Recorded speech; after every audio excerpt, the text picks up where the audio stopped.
High কমিশনে ঢুকে জাতির পিতার ছবি নিয়ে অপমান করেছে। এত সাহস কোথা থেকে পায় আমি জিজ্ঞাসা করি।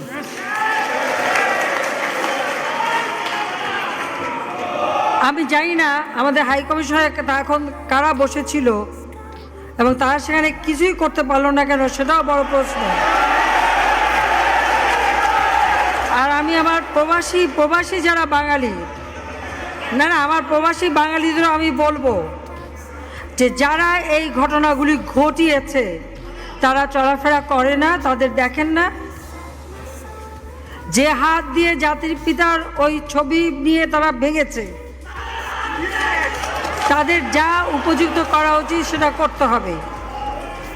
কারণ জাতির পিতার নাম মুছে ফেলার চেষ্টা করা হয়েছিল, তো তারিখ যেহেতু দূরের কথা, ওর বাপ তো চেষ্টা করেছিল এই নাম মুছতে, ওর বাপও চেষ্টা করেছে, মাও চেষ্টা করেছে। তারা কি পেয়েছে নাম মুছতে? পারে নাই। ইতিহাস কখনো কেউ চাপা দিতে পারে না। আর জাতির পিতা তার 7 মার্চে ভাষণে বলে গেছে যে বাঙালিকে কেউ দাবায় রাখতে পারবে না, পারে নাই দাবায় রাখতে।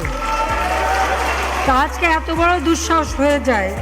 হ্যাঁ, আমি প্রধানমন্ত্রী এসে আমারটা যা করুক ওটা আমি কিছু মনে করি না, কিন্তু যিনি আমাদের জাতির পিতা, যার আইন আছে, সেখানে হাত দেবে এত সাহস কোত্থেকে পেল? তারিখ যে ভুলে